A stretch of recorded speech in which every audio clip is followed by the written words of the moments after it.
नमस्कार दोस्तों, मैं हूं प्रदीप कुमार वर्मा और आप देख रहे हैं नियम और कानून। आज हम बात करेंगे ऑनलाइन होटल की बुकिंग के बारे में। ऑनलाइन होटल की बुकिंग बहुत ही पॉपुलर होती जा रही है। खासतौर से अनमैरिड कपल्स को अगर होटल यूज करना होता है तो वो ऑनलाइन बुकिंग ही प्रीफर करते हैं। तो आइए बात करते हैं कि होटल बुक करते समय क्या क्या सावधानी बरतनी चाहिए, और अगर कमरे पर पुलिस आ जाती है तो क्या पुलिस आपको अरेस्ट कर सकती है, और अगर अरेस्ट करती है तो फिर आप क्या कर सकते हैं। सबसे पहली चीज, अगर अनमैरिड कपल्स को होटल में रुकने का प्लान बना रहे हैं तो सबसे इंपॉर्टेंट बात यह है कि 18 साल से ऊपर के होने चाहिए, क्योंकि सुप्रीम कोर्ट ने भी लिव इन रिलेशनशिप को कॉन्स्टिट्यूशन के आर्टिकल 21 के तहत right to life and personal liberty के तहत अलाउ किया है। तो पहली बात इतना तो तय है कि अगर लड़का लड़की बालिग है और वो एक साथ समय कहीं पर बिताना चाहते हैं तो वो इलीगल नहीं है।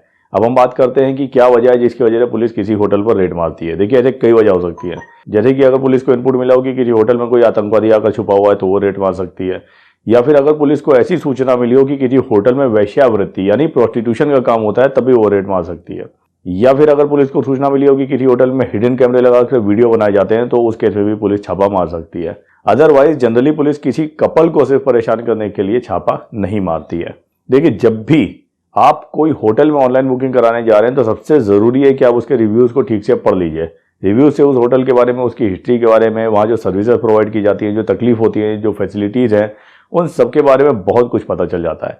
मतलब कि रिव्यूज से होटल की कुंडली का पता चल जाता है। इस चीज़ का ध्यान रखिए कि सस्ते के चक्कर में होटल बुक मत करिए, क्योंकि जैसे हिडन कैमरे की मैंने बात करी, अभी प्रोस्टिट्यूशन वगैरह की बात करी, ऐसी गतिविधियों का या ऐसे हिडन कैमरे वगैरह लगे होने के चांसेस जो कम पैसे के होटल होते हैं, मान लीजिए जहाँ पे रूम का किराया 1000 रुपए से कम का होता है, वहां पर ज्यादा हो सकता है। क्योंकि जो महंगे होटल होते हैं उनका अपना एक ब्रांड होता है, उनकी अपनी एक इमेज होती है। वह इन सारी चीज़ों का बहुत अच्छी तरीके से ध्यान रखते हैं कि कोई भी ऐसी घटना वहां पर ना हो जिससे कि उनकी होटल को इमेज को नुकसान पहुंच सके। तो हो सके जो पॉपुलर फ्रेंचाइजी वाले होटल हैं, आप उन्हीं में कमरा बुक कीजिए। आपने जिस होटल में कमरा बुक कराया है, जब आप उसके काउंटर पर जाएंगे तो फिर वो सबसे पहले आपका आईडी मांगेगा, उसे जरूर दिखा दीजिए। अगर लड़की की आईडी मांगता है तो उसे भी जरूर दिखा दीजिए। एक बात समझ लीजिए, जब भी आप कमरा बुक कराते हैं और कमरा बुक कराने के लिए पैसे दे देते हैं तो आपके और होटल के बीच में एक तरह से लीज एग्रीमेंट हो जाता है, उतने समय के लिए जितने समय के लिए आपने कमरा बुक कराया है।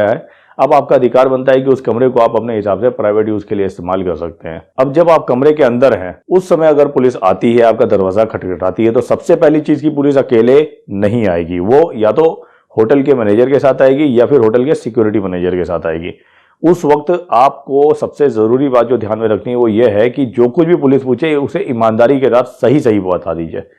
मतलब जैसे आपका नाम पता पूछती है, आपका और आपके पार्टनर के बीच में क्या रिश्ता है, जैसे गर्लफ्रेंड है अगर तो फ्रेंड बोल दीजिए, साथ में काम करते हैं कलीग बोल दीजिए, आपके आने का पर्पस क्या है, जैसे अगर घूमने फिरने आए हैं या ऑफिस में किसी काम से आए हैं तो सब कुछ सच सच बता दीजिए। कई बार होता है कि डर की वजह से लड़का लड़की अपनी डिटेल्स नहीं बताते हैं, अपने एड्रेस नहीं बताते हैं, तो उस केस में पुलिस को सीआरपीसी के सेक्शन 42 के तहत आपको गिरफ्तार करने का अधिकार मिल जाता है। इसलिए जो कुछ भी पूछा जाए बिल्कुल सच सच बताइए, गलत डिटेल्स मत दीजिए।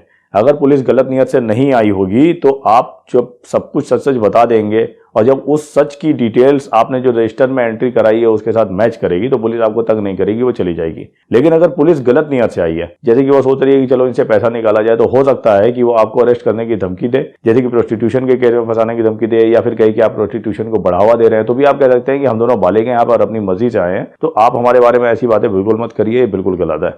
वैसे नॉर्मली पुलिस इस तरह के चार्ज नहीं लगाती, क्योंकि अल्टीमेटली बाद में जब केस बढ़ता है तो फिर ये साबित हो जाएगा कि यहाँ पर प्रोस्टिट्यूशन जैसी कोई गतिविधि नहीं हो रही थी, आप दोनों अपनी मर्जी से आए थे, तो आगे चलकर डिफेमेशन का केस पुलिस पर भी डाला जा सकता है। इसलिए पुलिस इस तरह के केस नहीं लगाएगी, वो अधिकतर सिर्फ डराने के लिए ऐसा कहती है। तो सवाल उठता है कि पुलिस किस बेस पर आपको गिरफ्तार कर सकती है। तो आपको बता दें, पुलिस के पास एक हथियार होता है सेक्शन 151 का, जिसके तहत वो ये कह सकती है कि आप समाज में शांति भंग करने का काम कर रहे थे, जिसके तहत वो आपको गिरफ्तार भी कर सकती है। लेकिन उसके बाद 24 घंटे के अंदर उसे आपको मजिस्ट्रेट के सामने पेश करना पड़ेगा।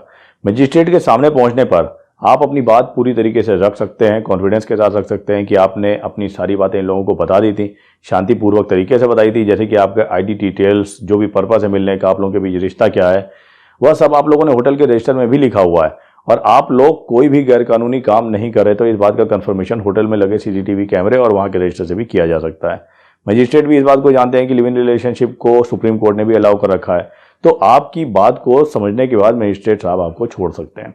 और साथ में पुलिस वालों के ऊपर आप आईपीसी के सेक्शन 166 और सेक्शन 166A के तहत कंप्लेन दर्ज कर सकते हैं कि उन लोगों ने आपके साथ अभद्रता करी, बदतमीजी करी। लड़की भी कह सकती है कि इन लोगों ने मेरे साथ दुर्व्यवहार किया है। जब पुलिस वालों के ऊपर आप इस तरह की धाराओं के तहत कंप्लेन करेंगे तो पुलिस वाले अपने आप बैकफुट पर आ जाएंगे और आपके ऊपर वो लोग जो केस लगा रहे हैं उससे पुलिस वाले भी पीछे हट जाएंगे, क्योंकि वो भी जानते हैं कि उनकी बात में कोई दम नहीं है। तो ये तो बात हो गई कि पुलिस अगर आपको अरेस्ट करती है तो उससे निपटना कैसे है। लेकिन फिर भी 100 बात की एक बात तो ये है कि अगर एक बार पुलिस ने आपको अरेस्ट कर लिया या चौकी थाने पर बैठा लिया, तो अगर वो आपके परिवार वालों को फोन करके बताते हैं तो बहुत गड़बड़ हो जाएगी, समाज और परिवार में बेइज्जती हो सकती है।